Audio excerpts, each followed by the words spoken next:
Welcome students, B Com part second paper first. और इसमें हम पढ़ रहे हैं फंड फ्लो स्टेटमेंट। तो फंड फ्लो स्टेटमेंट को सेकंड पार्ट में शुरू करते हैं कि फंड फ्लो कब होते हैं। इसको हमने पिछले इसमें समझा था, अभी फिर से समझ लेते हैं कि गैर चालू दायित्व और चालू संपत्तियों के अंदर कोष प्रवाह होगा, गैर चालू संपत्ति और चालू दायित्व में होगा।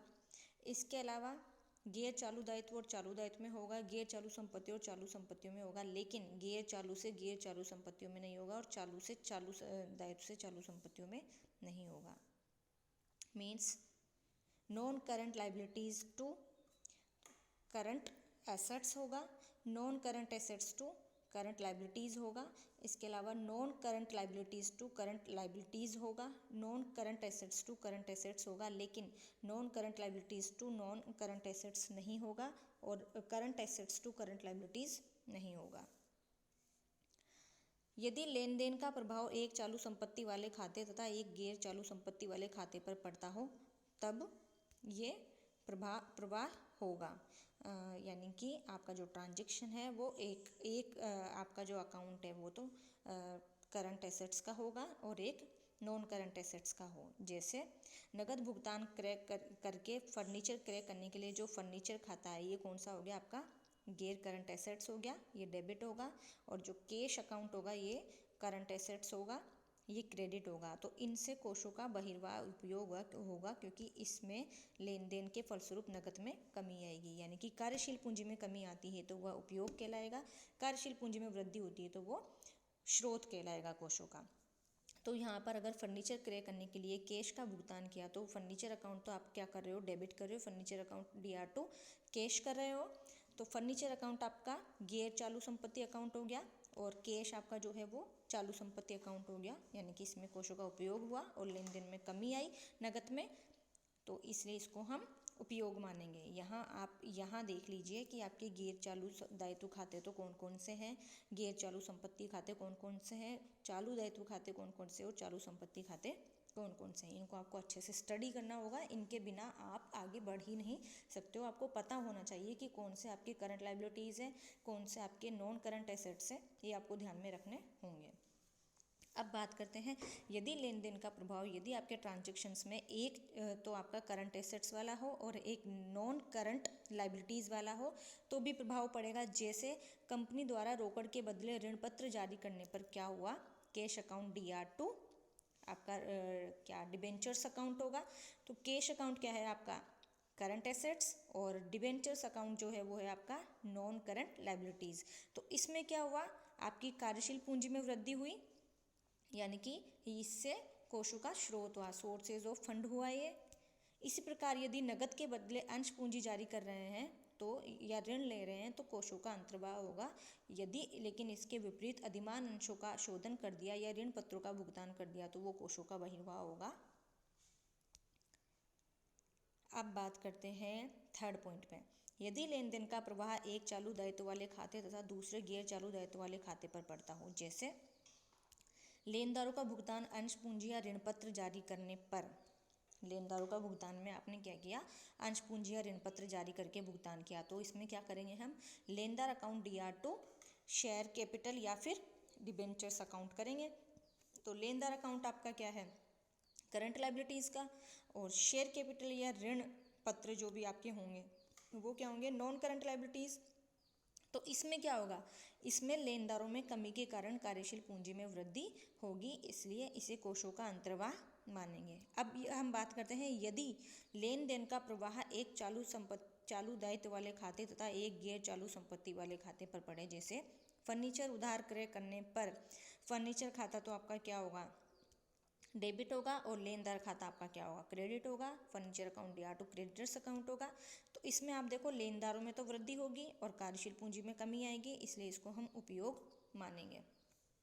नेक्स्ट है आपका व्यावसायिक क्रियाओं के फलस्वरूप क्रियाशील लाभ या क्रियाशील हानि होने के कारण कोष प्रवाह होता है। जैसे क्रय विक्रय व्यापारिक खर्चों में व्यापारिक आय के सम्मिलित प्रभाव को कोष प्रवाह विवरण में क्रियाशील लाभ या हानि के रूप में प्रदर्शित किया जाता है। व्यावसायिक लाभ की गणना के लिए या ऑपरेटिंग प्रॉफिट की गणना के लिए गैर व्यापारिक खर्चों और गैर व्यापारिक आयों का समायोजन किया जाता है। इसको हम इसमें मेथड दिया हुआ है उससे डिस्कस करेंगे आगे। बात करते हैं नेक्स्ट पॉइंट की, गैर व्यावसायिक प्राप्तियों एवं आयों एवं भुगतान खर्चों एवं हानियों के फलस्वरूप कोष प्रवाह होता है। यदि गैर व्यापारिक व्यवसायिक संपत्तियों आय एवं भुगतान खर्च एवं हानि इस प्रकार की है कि उनके परिणाम स्वरूप चालू संपत्ति एवं चालू दायित्व प्रभावित होते हैं, तो ऐसे व्यवहारों से कोष प्रवाह होता है। जैसे नगद लाभांश प्राप्त करने पर यह कोषों का स्रोत होगा, क्योंकि हमारे पास में इसमें कैपिटल में वृद्धि हुई है। कोष प्रवाह कब होगा? जब लेन देन के फलस्वरूप एक चालू खाता तथा दूसरा गैर चालू खाता प्रभावित हो। वो जरूरी नहीं है कि संपत्ति खाता ही हो, मतलब वो कोई सा भी खाता हो सकता है, बस एक चालू खाता, एक तो करंट अकाउंट होना चाहिए और एक नॉन करंट अकाउंट होना चाहिए आपका। अब बात करते हैं कब फंड फ्लो नहीं होगा। जब एक चालू संपत्ति का दूसरी चालू संपत्ति में परिवर्तन हो। जैसे देनदारों को नगद भुगतान प्राप्त हुआ, देनदारों से आपको नगद भुगतान प्राप्त हुआ, तो आप क्या करोगे? नगद में वृद्धि होगी, लेकिन देनदारों में भी समान राशि से कमी हो जाएगी, यानी कि आपकी जो वर्किंग कैपिटल है वो सेम एज इट इज़ रह जाएगी। इसी प्रकार देनदारों से प्राप्य विपत्र प्राप्त होने पर या प्राप्य विपत्र का नगद भुगतान करने पर भी कार्यशील पूंजी अप्रभावित रहेगी। देखो इसकी एंट्री हम ऐसे करेंगे, जैसे देनदारों से नगद भुगतान प्राप्त हुआ तो हम क्या करेंगे? कैश अकाउंट या टू डेटर्स अकाउंट, यानी कि दोनों में ही ये राशि गई और ये राशि आई, यानी कि कैश आया हमारे पास लेकिन डेटर्स कम हो गए, तो आपकी वर्किंग कैपिटल है वो तो एज इट इज़ रह गई, इसलिए इसमें कोष प्रवाह नहीं होगा। दूसरा होगा एक चालू दायित्व का चालू संपत्ति से भुगतान करने पर, यानी कि चालू चालू आपका नहीं होना चाहिए, गैर चालू चालू होना चाहिए। जैसे देय विपत्र का नगद भुगतान करने पर देय विपत्र की राशि में कमी होगी तथा नगद की राशि में भी समान कमी आपके हो जाएगी। चालू दायित्व का दूसरे चालू दायित्व से परिवर्तन होने पर, जैसे लेनदारों को देय विपत्र जारी किया या देय विपत्र का अनादरण होने पर लेनदारों को अल्पकालीन ऋण में परिवर्तित करने पर दोनों चालू दायित्व खाते समान रूप से प्रभावित होंगे। इसके अलावा एक गैर चालू दायित्व का दूसरे गैर चालू दायित्व में परिवर्तन होने पर भी, जैसे परिवर्तनशील ऋण पत्रों का समतांशों में परिवर्तन हुआ, इन सब के लिए। गैर चालू संपत्ति का दूसरी गैर चालू संपत्ति से परिवर्तन होने पर, जैसे भूमि के बदले फर्नीचर क्रय किया तो फर्नीचर अकाउंट या टू लैंड कर देंगे, तो ये भी कोई मतलब वाली बात नहीं रहेगी, क्योंकि आपकी कार्यशील पूंजी अप्रभावित रहेगी। गैर चालू संपत्ति अथवा गैर चालू दायित्व के समान रूप से अप्रभावित होने पर भी कोई मतलब नहीं रहेगा। यानी कि आपका फंड फ्लो कब होगा? जब एक खाता तो आपका चालू दायित्व का या चालू संपत्ति का हो और दूसरा खाता गैर चालू दायित्व का अथवा गैर चालू संपत्तियों का प्रभावित होता हो। अब बात करते हैं sources and uses of funds. कुल स्रोत कुल उपयोग, यानी कि कुल स्रोत तो आपकी क्या क्या हो जाएंगे? पूंजी प्लस दायित्वों में वृद्धि या और संपत्ति में कमी, और कुल उपयोग पूंजी दायित्वों में कमी और संपत्तियों में वृद्धि, सभी जमा सभी नाम। इसको हम ऐसे समझें, स्रोत क्या क्या होंगे? जब हमारे पास में पैसा आएगा, इसको सामान्य शब्दों में ऐसे समझ लो, वर्किंग कैपिटल मीन्स आपका नेट करंट एसेट्स, यही हुआ। तो इसमें क्या होगा, यानी कि आपके पास में करंट एसेट्स क्या है? करंट एसेट्स में आपके क्या हो जाएगा? चालू दायित्वों और पूंजी में वृद्धि तो स्रोत हो जाएगा, यानी कि यहाँ से हमारे पास पैसा आएगा। जैसे शेयर्स हम निर्गमन कर रहे हैं, लोन ले रहे हैं, तो हमारे पास पैसा आ रहा है। या संपत्तियों में कमी हो रही है, जैसे हमने किसी संपत्ति को बेच दिया है या डेटर्स का भुगतान हो गया है, तो इसका मतलब संपत्ति में कमी हुई और हमारे पास पैसा आया, ये स्रोत हुआ। और उपयोग क्या माना जाएगा? पूंजी और दायित्वों में कमी, जैसे हमने अंशधारियों को लाभांश दिया हो या प्रेफरेंस शेयर अंशधारियों को का शोधन किया हो, पूंजी का ऋण पत्रधारियों का शोधन किया हो, तो वो हमारे पास कम हो जाएंगे। या फिर संपत्ति हमने खरीद ली हो तो हमारे पास कैश कम हो जाएगा, यानी कि हमने उसका उपयोग कर लिया है। कोषों के स्रोत क्या क्या होंगे? क्रियाशील लाभ, सबसे पहला आपका ऑपरेटिंग प्रॉफिट, यानी कि ऑपरेशन से हमारे पास में क्या लाभ प्राप्त हुए हैं।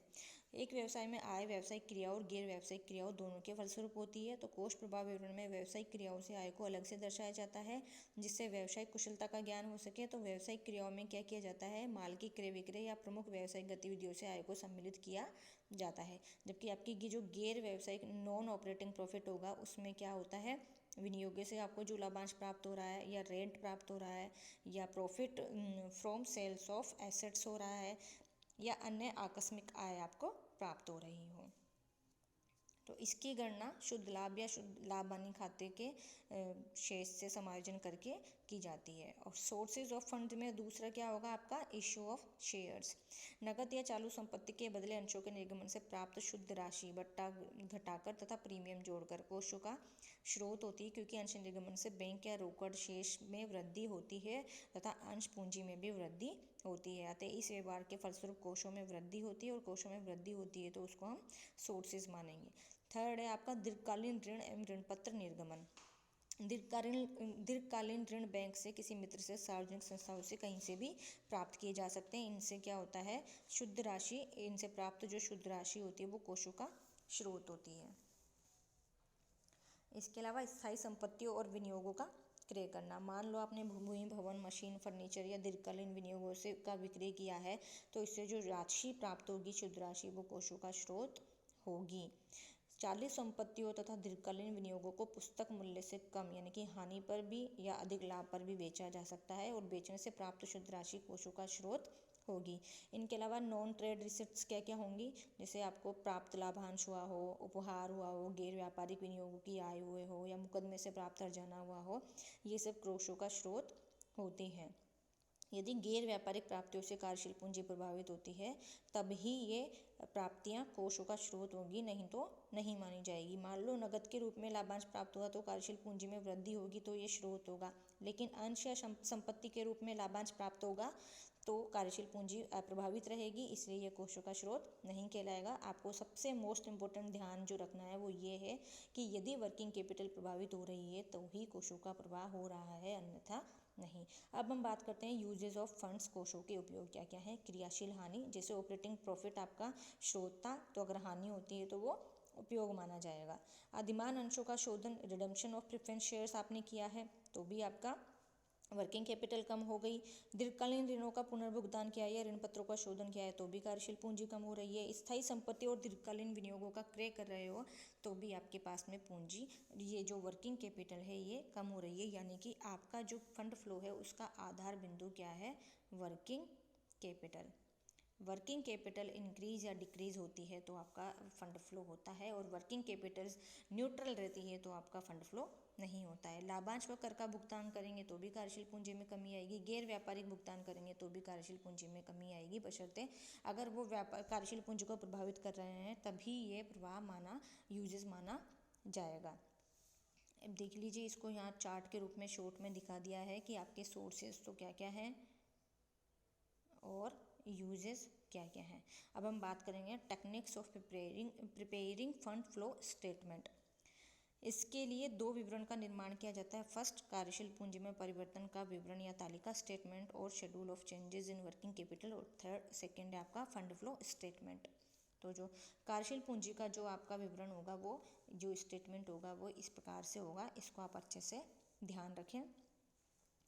इसमें क्या होता है, दो लेखा अवधि, और चूंकि ये एक निश्चित अवधि पे दो बैलेंस शीट के मध्य तुलना करके किया जाता है, तो दो बैलेंस शीट की तुलना की जाएगी। इसमें चालू संपत्तियों में वृद्धि या चालू दायित्वों में कमी से कार्यशील पूंजी में वृद्धि होती है, जबकि चालू दायित्व संपत्तियों में कमी या चालू दायित्वों में वृद्धि से कार्यशील पूंजी में कमी होती है। तो हम इसको ध्यान में रखेंगे। यहाँ पे हम लिख देंगे आइटम्स, करंट एसेट्स और करंट लायबिलिटीज़। तो करंट एसेट्स प्रीवियस ईयर में क्या थी, करंट ईयर में क्या है, और ये इंक्रीज़ हुई है कि डिक्रीज़ हुई है, इनका हमें ध्यान रखना है। अब यहाँ आपको ये ध्यान रखना है कि चालू संपत्ति में वृद्धि होगी तो क्या होगा, कार्यशील पूंजी में वृद्धि होगी। यानी कि मान लो स्टॉक 7,000 था यहाँ पे और यहाँ 8,000 हो गया नेक्स्ट ईयर में, तो ये आपका इंक्रीज़ हुआ। और यदि चालू दायित्वों में कमी हुई, मान लो क्रेडिटर्स आपके 8,000 थे लेकिन 7,000 हो गए, तो भी ये क्या होगा, कार्यशील पूंजी में आपके वृद्धि हुई, कितने से, 1,000 से। तो इन बातों का आपको ध्यान रखना होगा। यदि आपका changes in working capital schedule गलत है तो आपका फंड फ्लो स्टेटमेंट सही हो ही नहीं सकता है। तो सबसे पहला इंपॉर्टेंट चीज़ आपको यही ध्यान रखनी है कि इस वर्किंग कैपिटल कब इंक्रीज़ हो रही है और कब डिक्रीज़ हो रही है, इस चीज़ को आपको ध्यान में रखना है।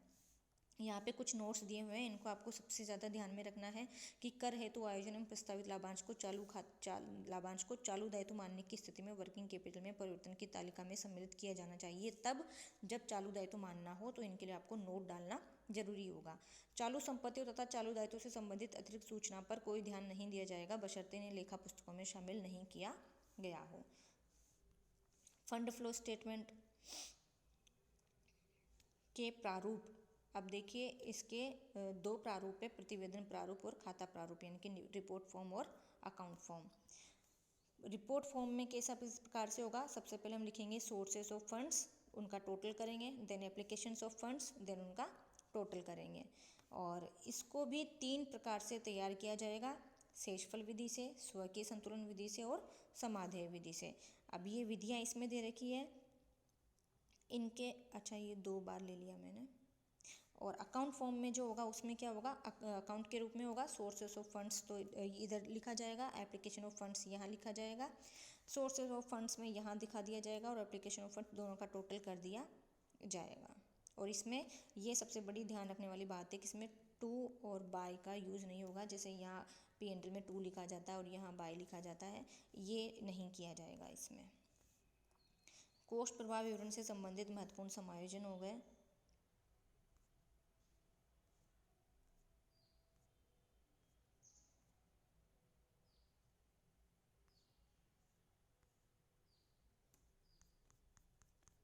आगे बढ़ते हैं, इसी में हम थे प्रतिवेदन प्रारूप के बारे में हम पढ़ रहे थे, तो इसको हम नेक्स्ट पार्ट में डिस्कस करेंगे।